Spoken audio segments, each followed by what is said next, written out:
But today, Ian, Savigar, and Tom Clark from the IRRV Severnside are speaking to a very special guest, the very first in our series of sponsor spotlights. So we've got Martin from Stanford and Green with us today. Martin, do you want to just introduce yourself, please? Certainly. Thanks, Tom. I'm Martin Stanford. I'm the managing director of Stanford and Green, and a company I formed back in 1995 with my late partner, Ken Green, business partner, Ken Green. Excellent. So how long have you worked at there, Martin? Have you always had the same role? Have you been an enforcement agent at any point in time? Tell us a bit more about your career. Yeah, I have. I began in enforcement at the age of 18. Worked for a national company. Worked for them for about 2 years. Then I left there to join a company called Goodwill and Corcoran, because Dennis Goodwill is my old manager. So I went with him to when he formed his business. Worked with him for about 5 years. About 5 years, 4 or 5 years.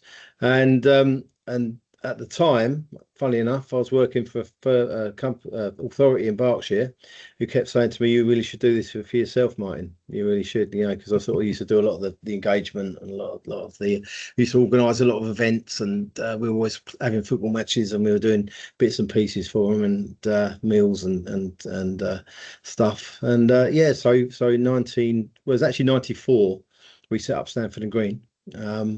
And then the first thing that client said is, "Oh, that's good luck. I wish you really well, and I'm sure it's going to work out for you." And didn't give us any work for the first year. But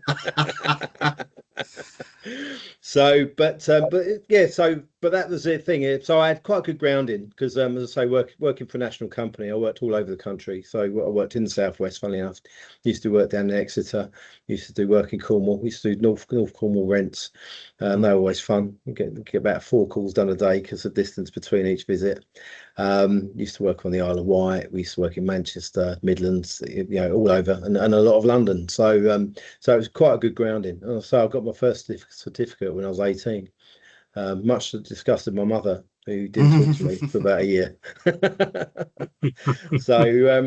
And then, as I say, we started Stanford and Green in, say, 94, but our first council contract was 95, and that was Tunbridge Wells, and we still work for Tunbridge Wells today. So it's one of our things used to be, because you could be small and stay small, and your clients didn't want you to grow because they'd seen other people grow, the service would get worse, and they used to say, don't go, stay as you are. And that's how we sort of did for a long time. And but things change. So you need to grow a little bit to survive, unfortunately. Definitely. So it's safe to say you've got quite a rich history in enforcement, Martin. I mean, thinking there back in, you said 1995, so that's sandwiched between 2 amazing World Cups for me.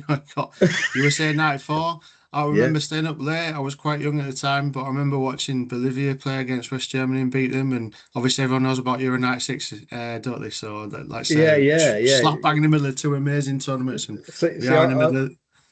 I got married in 1990, and during my honeymoon, the World Cup was on, and we went to Greece on honeymoon. When I'd be sort of watching the telly, and they used to bring the telly over and put it right by the table. My wife hated me. She hated me. So going slightly off script then, gents, is it coming home? Do you know what? Do you know what? Someone said to me, "We don't stand a chance because we're not going to win in Mexico," and we've just gone and won in Mexico. Exactly. And watching Argentina struggle a little bit, and watching France struggle a little bit against Paraguay, all of a sudden I've got a little bit of confidence there now. I reckon there's a chance. Hope that kills, isn't it? It is the hope that kills. Thanks for reminding us of that, Ian. It is. I honestly think that the Norway match will be more difficult than the Argentina match if we get through that one.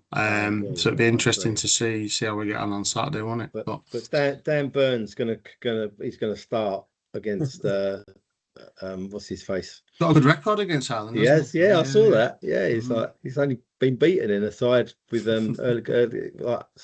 once in 8 goes. So so that's encouraging. But no, it will be a tough game because they know us too well. I think that's the trouble. But they do. But it'll be like more like a Prem game than a international. But definitely. So bringing it back to the local government talk, then, mine. Obviously, with three lads talking about the World Cup when the World Cup's on. What we do, we're obviously going to talk about it. There's enough podcasts to do that. Don't get me started. No, exactly. So in terms of Stanford Green, Martin, you mentioned there, obviously you started it quite a long time ago. You're Yeah. obviously it's more than 30 years later. So what kind of services do you provide to local authorities? Have you provided? What do you provide at the moment? Okay. Usual services, so council tax recovery, business rates, bids. We do parking. We also do housing benefit overpayment, sundry debts. We also do forfeitures and do CRA for quite a number of our local authority clients. We actually work, I think it's probably, we've got 12 local authorities, but we've actually got about 49 different schemes that we collect across. So it's quite a wide range. Obviously, we've got quite a lot of experience in doing all of that. So different, to be honest with you, when we first started, we did start in the world of beefcakes, if that's a nice term, and we decided because as you probably can tell, I'm not what you call a beefcake really. So I used to have to use communication to put money out of people, and it's quite effective at it. And that was our business model really, and that was back in '95, and we were different because we realised that what was happening is that when you put a big lad on the doorstep, he's saying, I need all the money, I want it in in the next 2 hours, or need it by by tomorrow. People are looking for an easy option. How do I get out of this? And the first thing I do is phone the authority. This bloke's coming back. So all the pressure was going back onto the authority. Well, we realised that if we gave the bailiff the ability to give them a week or a couple of weeks, or maybe till the end of the month when they get paid, it's not going to cause the pressure, and it worked. It worked for years, and that's how we've always done it, and that's how we still do it. We empower our bailiffs to have to make their own arrangements where they feel they can, and we collect a lot of money that way. And as you know, Tom, we perform well, and yeah, like I said, Martin, I worked at Slough for 6 months. It's really good collection rates, couldn't complain at all. So yeah, no, that's a great service. Yeah. Always a balance from our point of view. Don't get me wrong, we can, if we have to, we do. But it's the same with like this morning for one of our councils in Kent. Got a phone call yesterday. Can we do a forfeiture on a rent? Got a tenant has been playing up. I think our bailiff said this morning 6 o'clock, changing the locks, putting the notices on, and they got the result they want. So that's what we offer. That's what we do, So, and we do it across the spectrum. So we can do it. We do second placement, council tax. We do trace and collect, and we do first placement. We do it. Each one gets the same amount of attention. So, no, definitely, that's good. So you mentioned before, Martin, to coin a popular phrase, bigger is not always better. So what kind of makes Stanford and Green a little bit different to other enforcement agents on the market? I think where I would come from is that if we work for an authority, say Slough, they're very important to us. So we tend to bend over backwards to make sure everything we do for them, we can make them happy. So if they've got a special request, we'll fulfill it. If they need something done within a couple of hours, we've always got someone on hand to be there to do it for them. For an example, during COVID, they wouldn't have anyone at the court. So we used to monitor the courts for them. So we used to have a bailiff standing in the court for them, sending the debtors away, because the court would get in the hump, because obviously debtors would turn up. Course, despite being told they can't turn up, would still turn up. So we put a bailiff there for the morning, it's just to say, look, you've turned up, but there's no one can help you, but what do you need, and let's see if I can help you. So stuff like that, really. It's so those little speciality bits we do. And as I say, because we're smaller, we always focus on doorsteps and the amount of visits we do. And I think we've got a data analyst now, and he calculated it actually takes normally between 5 and 10 visits before we get a satisfactory result. Well, we know a lot of our larger cousins will probably do 3, and then the problem's back with you again. So everyone can get easy money. I can send my gran out to get easy money by putting a letter through the door, but persistence, courtesy, constant, reminding, constantly just badgering. That's what we're going to come back to, empowering our agents. That's what we do. That's what we do well. Definitely. Like I said, Martin, you attended a LASEF conference the other week, didn't you? And that was a key point that the 2 people from Liverpool City Council made, is don't give up on people, and that persistence definitely does lead to better outcomes. You see that firsthand. Without a doubt, and and also making people realise that they haven't got to hide. You haven't got to hide from me. We can deal with this. Together we can work through this. We can get this dealt with. And that's one of the things we try and do, and we challenge our guys to do it. And as I say, another thing we do, we retain quality staff. So when we get a good one, we keep them. Most of our bailiffs have been with us for 20 years. Because they don't want to go anywhere. We pay well. We pay well, and they don't have to chase people down and battle each other to try and earn a living. They can all earn a good living at every stage as well. So if they collect a part payment over 3 months or 5 months, they'll get paid at every stage of that as well. So they don't just get paid at the end when they get completion. They get paid through the whole. And we've been doing that for years. And it's funny, Tom. I see people shouting about it now. And I'm thinking we've been doing that since 1995. Yeah, exactly, mate. Exactly. Experience. No, that's great, Martin. So shout about it. So it's marketing. It's marketing. I'm not very good at. I'm good at the other bit. No, that's fine. Ian's going to talk to you a bit now about sort of the challenges facing the sector as well, Martin. So okay. Yes. To perhaps back into a bit of detail, but it's great to hear about the way your company differentiates itself from the market and the things that you're doing. What would you say are the main challenges your local authority customers are facing at the moment? You've probably touched on quite a few things that you deliver. Is there anything you would see specific to local authority clients that's coming up? I think obviously I'll probably come back to it, but obviously LGR, which is probably the first one, especially from our point of view. I think you see uncertainty because whilst it's building and growing, the political environment is changing continuously. And so one day you think it's all going to go ahead and it's all going to be fine. Then you hear that reform are challenging in a number of councils and number of counties. So that can't help your staff. And I know that's a theme through local government, isn't it? There's always uncertainty in local government. Always has been since the day I started working in it. I see this churn of people. I think Martin Lewis isn't helping at the moment. We could talk all day about him, Martin. So enough said. Yeah. Hopefully they'll give him his knighthood soon, and he can piss off. I think that was quite a kind way of putting it, really, wasn't it? But it doesn't help, does it? Like say that instability. I mean, even the LGA conference last night, some apparently results of LGR have been leaked before they've been formally announced. So, like you say, it is very uncertain at the moment. It is, and it's not fair. It's not fair. Those people who are on the ground trying to do an honest day's work and trying to collect. Let's be honest, trying to collect on behalf of I was going to say 97% of the country who pay on time. Because that's always been my mantra.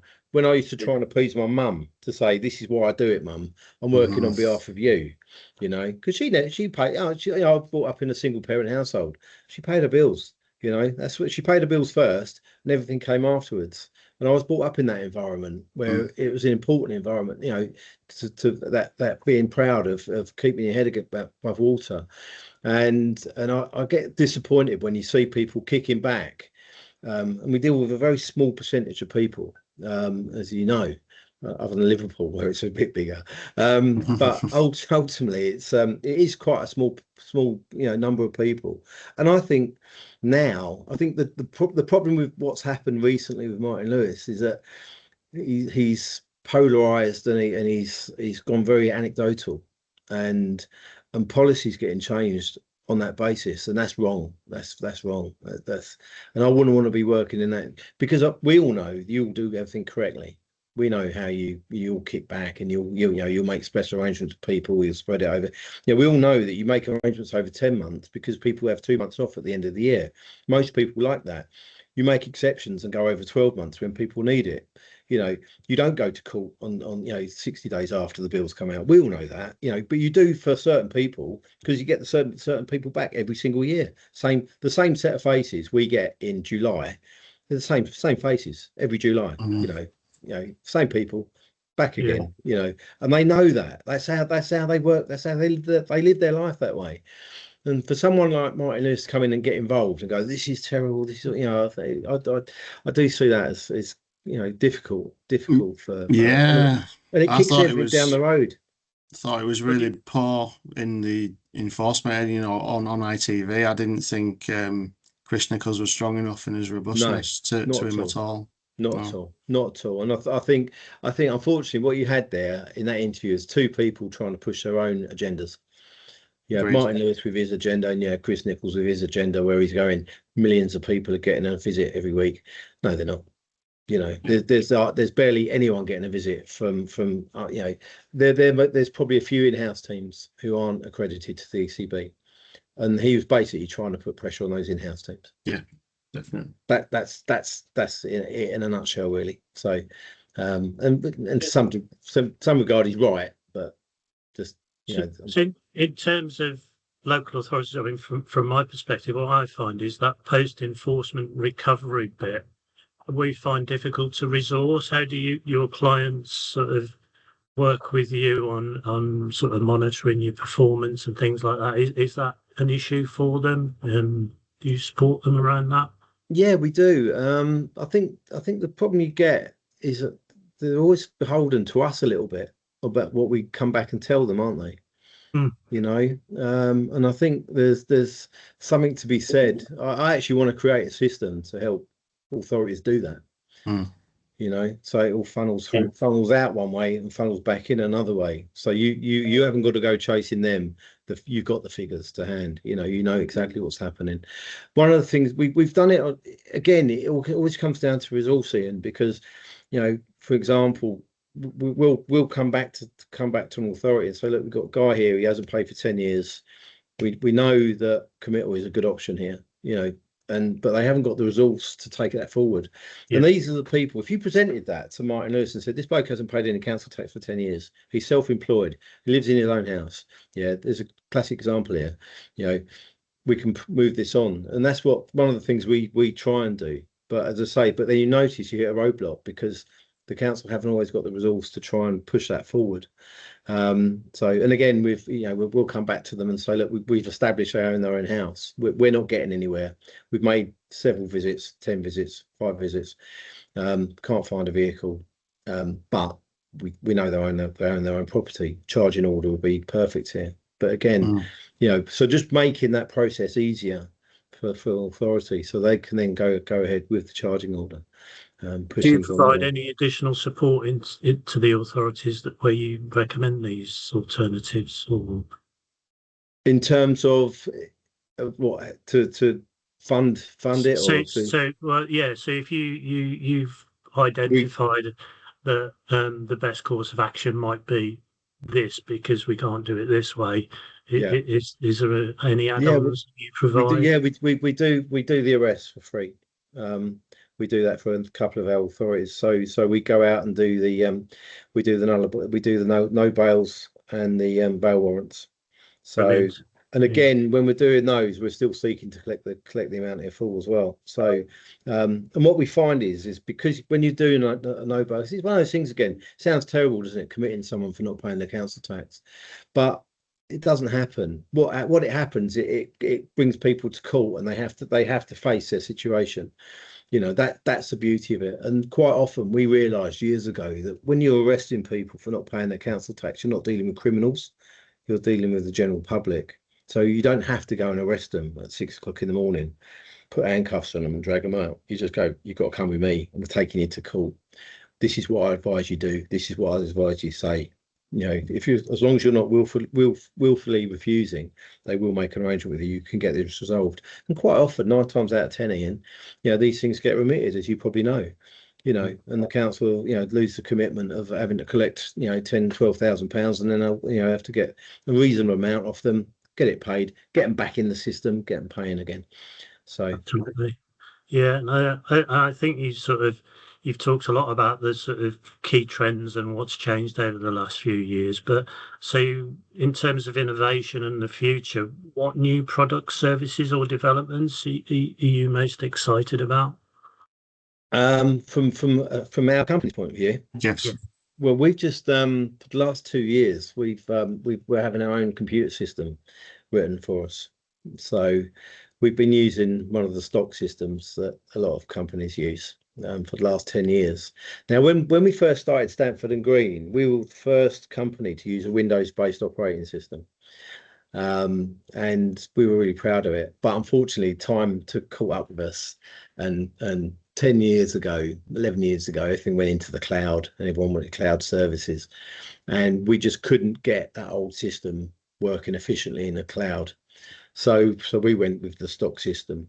But what's happened since is that where technology's moved on and systems have become more modular now, we've been able to convert that system into a decent cloud-based Microsoft NS system.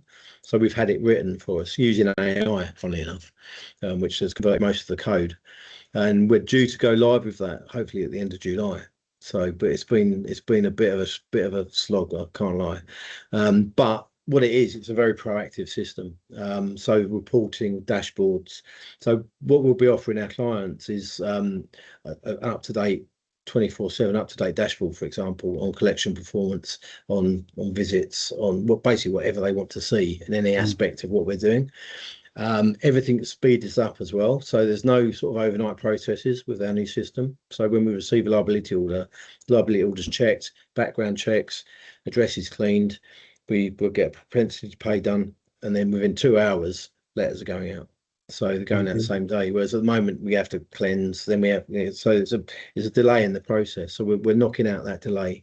We're also doing far more electronically now as well. So where we can, we send out a compliance notice by email, and the system recognises whether or not it's been delivered or not. We're kind of already doing that, but the new system will be far more efficient, and we'll get a report back within, sort of within 24 hours saying whether it's been delivered or not. If it hasn't been delivered, then a postal notice goes out. If it's been opened and delivered, we're away already. And when that email goes out, that goes out with links to our website, our payment opportunities, open banking. So you see what I mean? It's like, then, and when the guys come in the morning, they open up their PC, and it will say to them, like, you've got 97 arrangements that are due to break today. What would you like to do? Would you like to send them a text message or an email? And you can, so straight away it's a proactive recovery going on. So and there's more going on behind that as well, but that from our point of view is quite exciting. And then also the BI and the AI opportunities behind that are better. So the interaction for debtors, when they log onto our website, they'll be able to do far more. They'll be able to, it's 24/7. So they'll be able to ask questions, WhatsApp, converse through WhatsApp. We'll be able to make arrangements, be able to refer, with the system will refer them to a bailiff if that's the case, or we'll be able to say, no, we can make an arrangement with you at this stage. I can do this, and we've built it in, so it'll just sort of extend it out if it needs to. But it's just giving that 24. will automatically do that, will it? Yeah. It's to be honest with you, we're finding as well that I don't know if you're finding it in local authority, but a lot of people actually do prefer to engage that way nowadays. It's increasing, especially the younger generation. They don't necessarily want to hang about talking. The trouble is, now, without sounding too great, we answer our phones. Yeah, and you ring us, well, you'll get through very quickly. And if you email us, you'll get a response within 2 hours. But that not every organisation is like that nowadays, are they? Whoever you ring. So I think I'd love to send an email back in 2 hours at Liverpool, Martin. I really would. That would be the dream. Yeah. Well, we try to. We try and maintain that, because again, it's that beauty of being smaller, because your team's driven that way. So just deal with it, gone, straight away. And with the new computer system as well, because we can handle a lot more cases a lot more effectively and a lot more efficiently than we do now. System we got is, don't get me wrong, it's not a terrible system. It works, it's pretty efficient, but you have to go and find the information. It doesn't push it to you. So you have to go and find it and deal with it. Whereas what we've created is something that's just going to be updating constantly, and you haven't got to go searching for it. So if you get an FOI request, for example, you'll just be able to copy and paste your FOI, send it to our system. Our system will just give you the answers.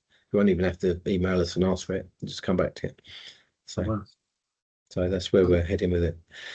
Hopefully it works. So I suppose, is there anything in it after that? Do you see any other big opportunities or challenges for your organisation? From our point of view, yeah, I do, because I think LGR what I've seen happen in a couple of authorities is where LGR has already gone ahead. Councils have, in their infinite wisdom, have taken on 2 bailiff companies where there was probably once eight contracts. That frightens the life out of me, to be honest with you, because I think if we're not careful, we're going to end up in the enforcement sector with a Carillion situation, or even, you know, the water company situation. There's enough work out there for there isn't a whole batch of enforcement companies in this industry. You know, serious companies, there's probably, I would say, 14, probably roughly. There's enough work for all of us, and I don't think we need to be letting 2 or 3 or 4 companies dominate the market. And it's very easy, because someone once said to me, well, no one ever gets a sack for taking on the big boy, do they? You know, no one ever got the sack for taking on IBM, did they? You know, and it's true, you know, but I think in some respects, I think local authorities need to be careful what they wish for, because at some point that tide will turn. So if we do end up with 3 or 4 companies, because these contracts become bigger and bigger and bigger, what you're going to find is that they're going to start dictating the terms, and you won't be dictating them anymore. And I think that'll be the thing. You know, when I started in '88, we used to charge a return fee if we couldn't collect it, and that back then was between 10 and £15. That was back in 1988. We used to charge 4% on everything we collected. Then came the community charge in 1990, and we were still charging return fees, and we're still charging commission. And then somebody during, you know, this is Tesco's opening on Sunday, isn't it? Somebody decided, tell you what, we're going to do it for nothing, yeah, and then we're all doing it for nothing, you know. And then as time's progressed, it's then gone. Then we get up to 2014, and we get the new regulations come in, bit of money washing about, because the fees effectively went up by 100% for council tax work, and everyone's like, okay, we'll give you a bit back, you know. And we'll do a bit of social value, we'll do a bit of, you know, and before you know it, it starts to become a bit of a race to the bottom. It's going to be one of those things where these things go round in circles, isn't it? We're going to realise after a few years that, we should have gone for more. Yeah. Are people going to survive long enough to be able to come back in? That's the problem. Well, this is the worry, and my what I would like to say to authorities is that, yeah, it might be a little bit harder work for you to take on 4 companies, but you owe that to the people who pay the money, you know, because ultimately you're then going to drive performance, you're going to drive competition, and you can bus stop it. You can say, well, these are working well for us, they've got an excellent collection rate, they're doing what they should be, they're persisting, because it's so easy, as I say, to work this on the phones, but there's only so many people who are going to respond to you by phone and email. You know, unfortunately, the only real effective way of having effective enforcement is having people knocking on doors, you know. Yeah, and that's exactly the point that Lee Taylor made at the LSF conference the other week as well, Martin. Absolutely.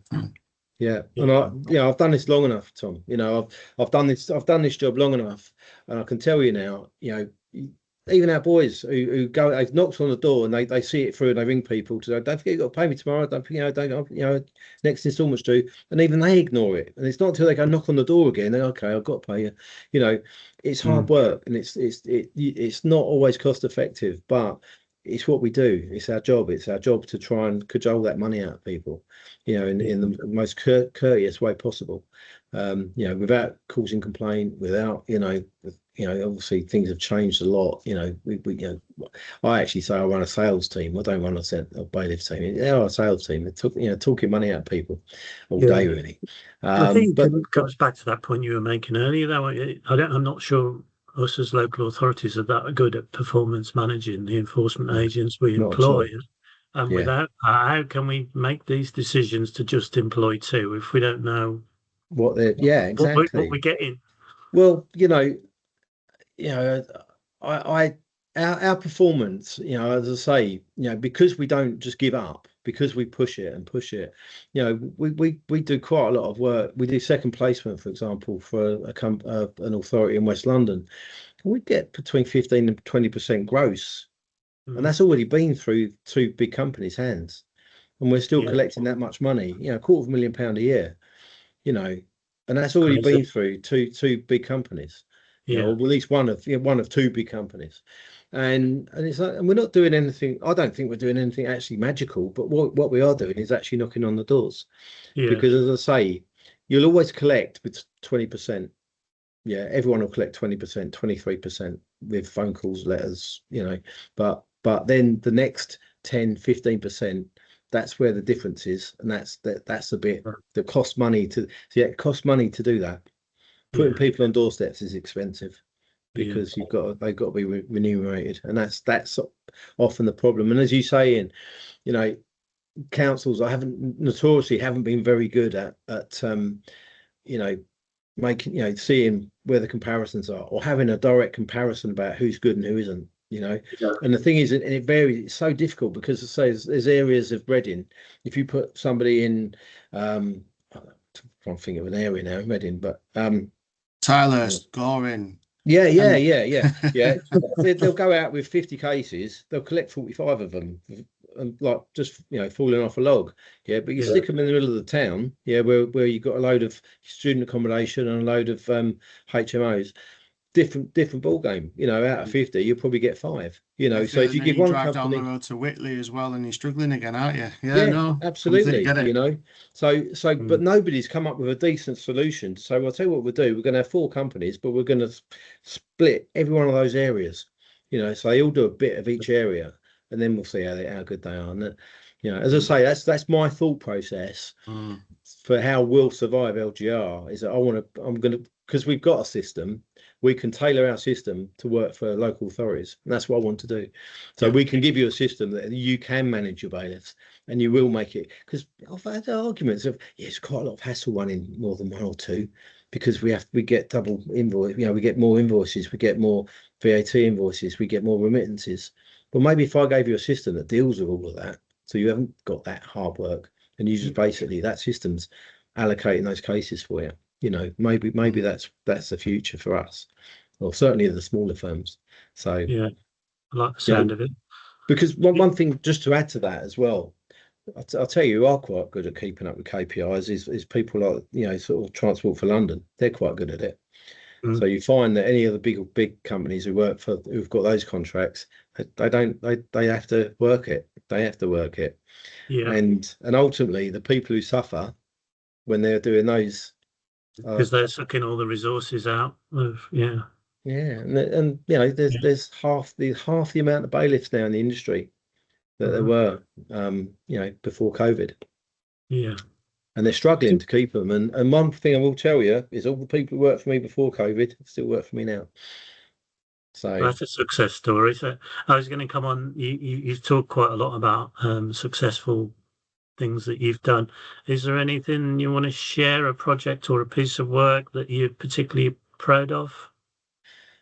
do you know what? That's a funny one, because I looked at that and I thought, oh, you know, where do I go with that? You know, because I could give you loads on debtors. I could go, oh yeah, we collected 10 years council tax off a bloke because we took his car, or we I found think his what car. you said about doing the hearings for councils, Martin, that was quite an admirable thing. Yeah. Well, that's that again. We don't just do that in Slough. We do it all over the place. You know, we've provided security to Dartford. They had a council meeting where Tesco's were trying to build a new Tesco's. They rang us up at 4 o'clock in the afternoon. Said, we just found out we're going to get a load of protesters turn up. Can you help us? And yeah, all right. Gathered all our bailiffs together, turned up there, all put on a black jacket and a black tie and a white, and we run the security for them that night. You know, because it was just what we do. It's we work for the authority. You know. Yeah, flexible. Yeah, We're flexible. You know, we you know, it's just trying to be, you know, just a good, you know, just delivering a service of you know, one-stop shop really, if you like. You know, we used to do gypsies for Dartford Council. You know, they used to get gypsies turn up, didn't know what to do.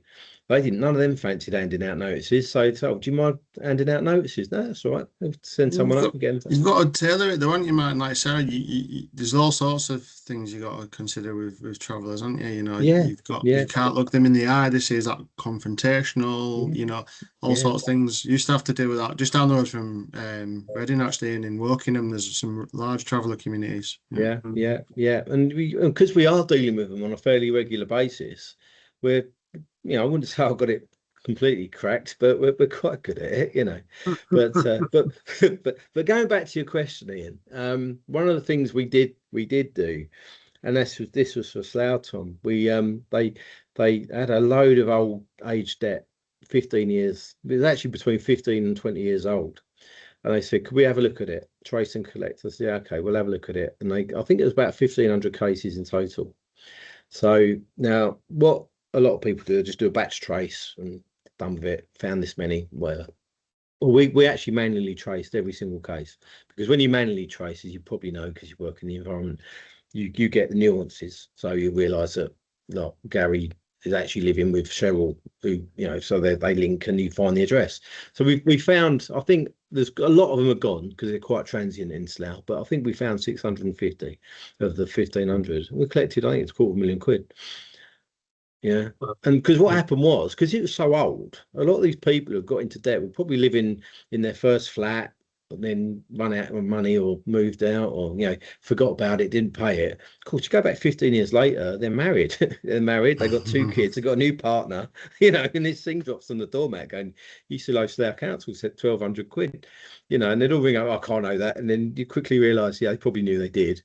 And we collected loads of it, and that was a good success story for us. And we sort of, because quite often you do that in a drip fed way, you don't always do it in a big block. Because we did it in a block. We were able to give a decent. It's a good story, because I mean, I've done a lot of interim work, as Tom has, in recent years, and that age debt on everybody's books, there's loads of it. There's loads of it everywhere. Oh, mate. I've worked for so many councils here, and you see a lot of malpractice as well. People don't know when to write things off, so it artificially inflates the arrears. I've seen some really good stuff, and I've seen some really not so good stuff. So you're right. There's a lot of money there that could be collected, in my opinion. Definitely, without a doubt. And I actually think it, in some respects, as I say, it gets easier the older it gets. But again, it comes back to that original conversation. Resource, isn't it? Putting some resource towards it. Because you're going to get queries, you're going to get phone calls, you're going to get people saying, "I paid that, I didn't pay it." And then you might have to evidence why they owe it, or why they still owe it. But then I was chatting to a guy yesterday, one of my managers we work for in Essex, and he was saying that he said, "Well, write off debt." He said, "No one chases write off debt." He said, "Well, the debtors don't know it's been written off, do they?" No. He said, "So it's money you can still." It's a good point, isn't it? And he was saying he'd done a deal with a company where he let them keep 30% of it, because he's saying, "Well, we've written it off." Yeah, so that sounds like pay plan, I think.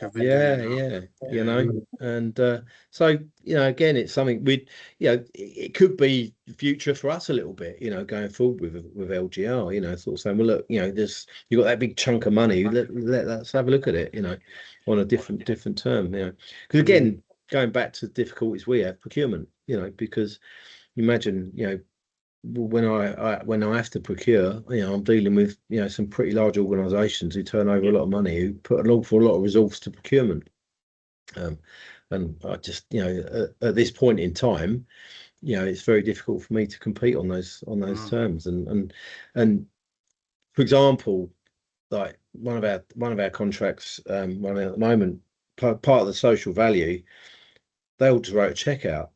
Well, I had 5 blokes laying turf. Yeah,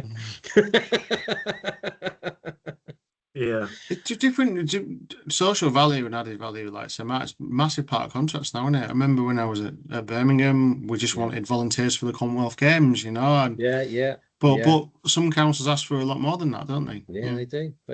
And the thing is say, and some companies can just write that check out, and they're not, and we're talking thousands sometimes, and as a company, as an authority that's under resourced, it's hard to ignore, isn't it? Let's be honest. We have to be realistic.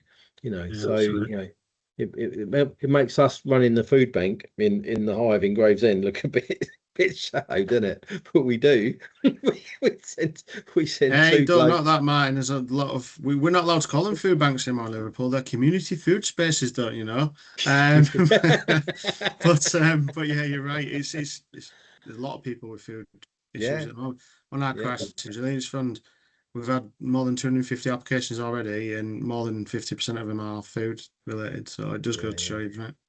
Yeah, Yeah. yeah. As I say, that it's where we're at the moment, isn't it, as a society, you know. So we didn't touch Freeman on the land either, did we? Don't get me started on them. So I'm sure we could talk for hours on we this. I'm could, not we sure could. when we release it, people will stick to listening for that long. But I certainly found it interesting. There's a section now which we were going to do at the start. Maybe when we edit Yeah, this, I just sort can of put it at the we can start. edit it as well, Ian. Don't worry about Yeah. that. Yeah, But yeah, yeah, yeah, in terms of just a few quick fire questions for you, Martin, I might throw a yeah. few random ones in there as well, depending on what you said. But so, quick one: do you prefer tea or coffee? Do I have to answer that tea or coffee, or because I've got a thing on this, right? Go on, If tell I'm us at, the thing. Then I'll let if you I'm tell at us the thing. home, not many people can make a really good cup of tea, right? Eh? Oh, don't forget Right. this is getting posted. Right. So if I'm at home or if I trust the person, it's tea. Yeah. If Mhm. not, it's always coffee because you can't muck coffee up as much. Nice one.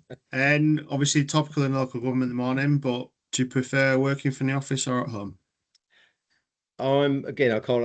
I bit of both. Bit of both. Yeah.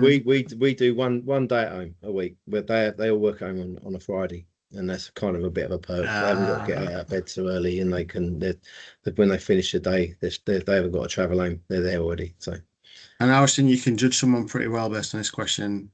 So Friday night, you're getting a takeaway. What are you getting?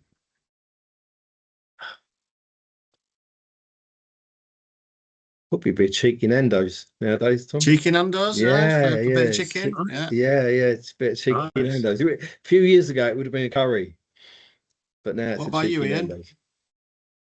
Oh God. Yeah, probably a kebab. Yeah, Solid choice. I'm probably that's smashing a Chinese, to be honest. But yeah, oh, you not done so well. many of Yeah, them now, though. Not so many of them now, Tom. Not around my absolutely. way. They're dying So out. yeah, you're right, mate. You're right. Yeah, yeah. So one bit of advice you would give to local authorities, Martin, what would it be? Um, I would have to say, be careful what you wish for. Be That careful you, what you wish for. Yeah. yeah, there's some very, very good small to medium companies out there Mm-hmm. who offer a very good service, who compete and can offer everything that our larger cousins can offer. But probably with a more bespoke and a more of a customer focused service, I think. So No, good I would answer. say that, but that's where I come from. And I'm gonna last question I'll ask you on this is in one word, and I will ask you to you only use one word. How would you describe the future of local government? Oh,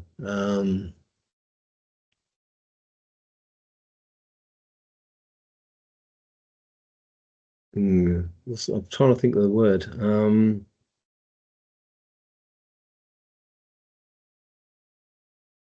Hmm.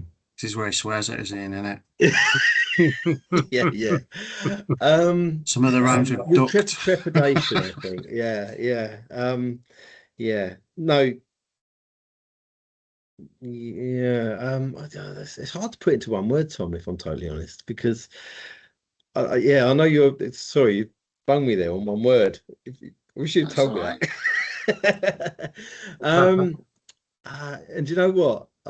Everything else I put notes for, and I didn't that one. But I think if someone's going to ask me, I would say bleak Bleak. is the word I would use. Yes. Yeah, I didn't want to say bleak, but I probably believe that because I can talk about this forever because obviously I'm involved with it, but I think the breakup of local authorities, I don't think it's going to benefit anybody on a local level.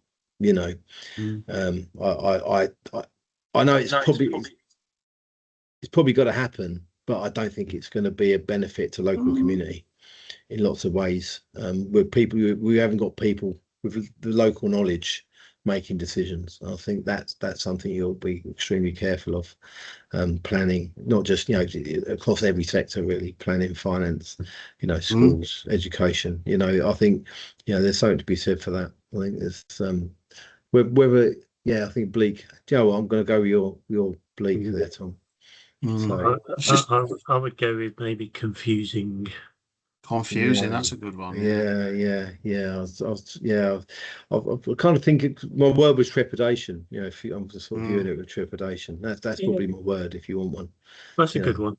You know, it's just sort of, yeah. It's but we've seen this before, haven't we? You know, we've seen this. You know, you know, lots of times. Yeah, you know, look at shared services, and you know, everything. So that's going to fix everything for a little while, and then very quickly that's sort of going to dissolve and become unitary, and then, you know, let's see. We'll see. We will. Yes. So been a pleasure talking to you, Martin. Thanks very much. Really Tom, enjoyable. Ian. But if people want to find out more about Stanford Green, what can they do? They can email me at martin@stanfordandgreen.co.uk. They can look on our website at www.stanfordandgreen.co.uk. Or if they want to call me, they can call me directly on 01622 683308, or even on my mobile 07767 385 304.